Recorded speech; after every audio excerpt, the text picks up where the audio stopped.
BRK భక్తి ప్రేక్షకులందరికీ స్వాగతం సుస్వాగతం. అందరికీ నమస్కారం. నేను మీ ఫాతిమా. సో ప్రస్తుతం మనతో పాటు స్టూడియోలో గురువు గారు ఉన్నారు. జూన్ నెల మాసం గురించి 12 రాసుల వారికి ఎలా ఉండబోతుంది తెలియజేయడానికి మనతో పాటు స్టూడియోలో ప్రముఖ ఆధ్యాత్మికవేత్త, జ్యోతిష వాస్తు పండితులు ప్రొఫెసర్ ముల్లపూడి సత్యనారాయణ గారు మనతో పాటు ఉన్నారు. సార్ని అడిగి మరిన్ని వివరాలు తెలుసుకుందాం. నమస్తే గురుగారు. నమస్కారం మా ఫాతిమా. గురుగారు, ఈ జూన్ మాసంలో ధనస్సు రాశి వారికి ఏ విధంగా ఉండబోతుంది? లాస్ట్ టైం చూస్తే మీరు లాస్ట్ మాసంలో ధనస్సు వాళ్ళకి ఆర్థికంగా కొంచెం లాభం ఉంటుంది, మానసిక ఒత్తిడి అసలు ఉండదు, ఉల్లాసంగా ఉత్సాహంగా అన్నారు. సో ఈ మాసంలో కూడా ఉల్లాసంగా ఉత్సాహంగా ఉంటారా, ఉండగలుగుతారా లేదా చెప్పేయండి. డబ్బులు ఏవి ఫ్రీగా రావు అంటాడు ఎవరైనా. లలిత జ్యువెలర్స్ యాడ్ అయిన గుండు బాస్ ఆ టైప్లో ఉంటుంది అనమాట. అంటే ఆయన ఎప్పుడూ ఉల్లాసంగా హ్యాపీగా ఉంటాడు. అలా ధనుసు రాశి వారికి గురుబలం పెరిగిపోతుంది. ఇప్పుడు అప్పులు తెచ్చి వ్యాపారం పెట్టాము, అసలు ప్రాఫిట్స్ వస్తాయో రావో, బిల్డింగ్లు కట్టాము, బిల్డింగ్లు అమ్ముడవట్లేదు, రియల్ ఎస్టేట్ నోటు దగ్గరకు వచ్చి బేరం వచ్చి ఆగిపోతున్నాయి సార్ అంటే నెగటివ్ థింకింగ్ ఎక్కువ ఉంది అని బాధపడుతున్నారు.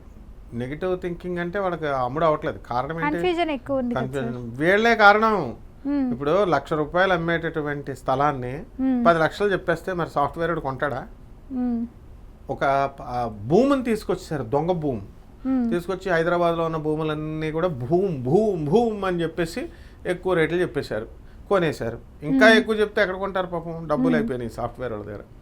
అందుకు బిజినెస్లు లేవు. ఆ పాయింట్ తెలుసుకొని మనం ధనుసు రాశి వాళ్ళు, మన ఈ యొక్క రియల్ ఎస్టేట్ వాళ్ళు రేట్లు తగ్గిస్తే బ్రహ్మాండం కొంటారు. ఎందుకు కొనరు? అది ఇప్పుడు నుంచి వస్తుంది ఆ తెలివిక. గురుడు ఇప్పుడు షష్టమంలో ఉన్నటువంటి వాడు సప్తమంలోకి వచ్చాడు. అంతవరకు ఊహల్లో గుసలాడే అని ఎక్కడో ఊహల్లో ఉంటారు. ఇప్పుడు ప్రాక్టికల్ లైఫ్లోకి వస్తారు. తర్వాత ధనుసు రాశి వారు మొన్నటిదాకా మే 18వ తేదీ వరకు ఊహల్లో ఉన్నారు. వాళ్ళ బ్రెయిన్ పనిచేయట్లేదు. ఎందువలన? రాహు అర్ధాష్టమంలో ఉన్నాడు. అందువలన మనం ఎవ్వరని చెప్పినా సరే వినరు. కాబట్టి ఇప్పుడు ఆయన బ్రహ్మాండంగా కుంభరాశిలోకి వచ్చాడు. ఎవ్వరు చెప్పక్కర్లేదు. వీళ్ళ పిచ్చి తగ్గిపోయింది. ధనుసు రాశి వాళ్ళు బ్యూటిఫుల్ బిజినెస్ చేస్తారు. కూరగాయల వాళ్ళు కూరగాయలు అమ్ముతారు, బిల్డింగ్ కడతారు. ఫిష్ చేపల వాళ్ళు, ఉప్పు చేపల వాళ్ళు 4 బిల్డింగ్లు ఉన్నాయంటే నువ్వు నమ్మవు. చేపల బిజినెస్ అంటే ఏంటి? నన్ను ఎవరైనా ఏమండి గురుగారు ఏ బిజినెస్ చేసుకోవాలని అంటే చేపల బిజినెస్ చేయమంటే ఏమిటయా నువ్వు చేపల బిజినెస్ పెట్టమంటావు? సాఫ్ట్వేర్ కంపెనీ, సాఫ్ట్వేర్ అంటారు. జేబులో డబ్బులు లేకపోయినా సాఫ్ట్వేర్ ప్రాజెక్ట్స్ రావు. ఇప్పటి నుంచి వస్తాయి సాఫ్ట్వేర్ కంపెనీలు. ఇప్పటి నుంచి పెట్టుకోవచ్చు, ఈ నెలలో పెట్టుకోవచ్చు, మే 18 తర్వాత. అలా గురువుని గుడ్డిగా నమ్మాలన్నమాట. అప్పుడు మనకు ఫలితాలు వస్తాయి. అందువలన గురువు అంటే ఎవరు? దత్తాత్రేయుడు. కాబట్టి మనకి శని అర్ధాష్టమంలో ఉన్నాడు. పనులు కొంచెం లేట్గా అవుతూ ఉంటాయి, డిప్రెషన్కి వెళ్ళకూడదు. అండ్ కేతు కూడా చాలా బాగున్నాడు. ఫారెన్ నుంచి డీలింగ్స్ బాగా వచ్చేస్తాయి. ఫారెన్ బిజినెస్లు అంతా కూడా. ఎవరికైతే పెళ్లి కావట్లేదని చెప్పేసి బాధపడుతున్నారో అటువంటి తల్లిదండ్రులు ఎవ్వరు కూడా బాధపడాల్సిన పని లేదు. వాళ్ళ అబ్బాయి, మా అబ్బాయిని US పంపామండి, మా అబ్బాయి లండన్లో ఉన్నాడండి, ఉద్యోగాలు రావట్లేదండి గురువుగారు, మరి ఎలాగండి అన్నారు. ఉద్యోగం సంగతి దేవుడారికమ్మా, ఉద్యోగం చేసే తెల్లకోడలు వస్తుందన్న వచ్చేసారు ఆటోమేటిక్గా తెల్లకోడలు.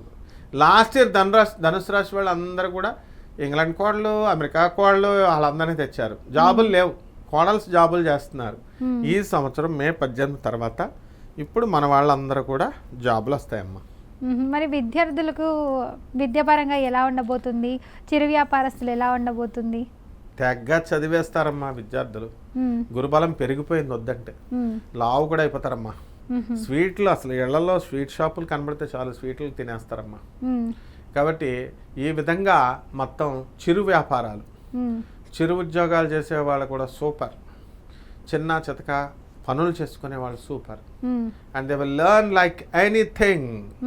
అసలు ఇక ధనుస్సు రాశి వారికి అడ్డు ఒక్క శనీశ్వరుడు మాత్రమే. అర్ధాష్టమ శని కాసుకొని పనులు లేట్ లేట్ లేట్ లేట్ అంటాడు. అదొక్కటి దాటుకుంటే వీళ్ళు ముందుకెళ్ళిపోతారు. ఓకే, సో ఇప్పుడు మీరు చెప్పినట్టు వీళ్ళకి పనులు సరిగా జరగవు, పూర్తి కావు, మధ్యలోనే ఆగిపోతాయి అంటున్నారు. సో అలాంటి వాళ్ళు ఎలాంటి పరిష్కారాలు చేస్తే వాళ్ళ పనులు చక్కగా పూర్తవుతాయి చెప్పండి గురుగారు. శని బాగుండలేదు కాబట్టి శని జపం చేసుకోవాలా, శని స్తోత్రాలు చదవాలా, శనికి కిలోంపావు నల్ల నువ్వుల్ని, నల్లని వస్త్రాన్ని ఇచ్చి పేద బ్రాహ్మణులకి శనివారం నాడు ఉదయం 8 గంటలకి దానం చేసుకోవాలి. మర్రి చెట్టు ఓడలు ఉంటాయి, ఆ మర్రి చెట్టు దగ్గరికి వెళ్ళి భయపడకూడదు. ఆ వేర్లు ఇలా వేలాడుతూ ఉంటాయి, అవి కోసుకోవాలా, ఇంటికి తెచ్చుకోవాలా, పూజా గదిలో పెట్టుకోవాలా, త్రిమూర్తులు పూజ చేసుకోవాలా. అలాగే రావి చెట్టుని చూసుకోవాలా, సెలెక్ట్ చేసుకోవాలా, రావి చెట్టు చుట్టూ ప్రదక్షిణాలు చేసుకుంటూ ఉండాలి. ఓం శనైశ్చరాయ నమః, ఓం శనైశ్చరాయ నమః అంటూ.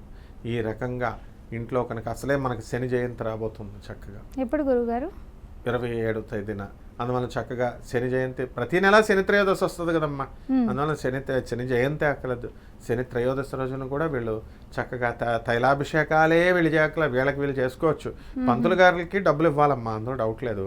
కానీ అదే పనిగా శనీశ్వరుడికి వెళ్ళి నూనెలు పోసేయడం అని వెళ్ళిపోయి అదొక్కటే చేయక్కల, వీళ్ళు కూడా పోసుకోవచ్చు. అందువలన ఎట్టి పరిస్థితుల్లో శనీశ్వరుని మంచిగా ఆరాధన చేయాలా, వికలాంగులకి సేవ చేయాలా, అనాథలకి సేవ చేయాలా, సాధువులు ఉంటారు వాళ్ళకి ధన సహాయం చేయాలా. ఈ విధంగా చేస్తే అసలు తిరుగులేదమ్మా.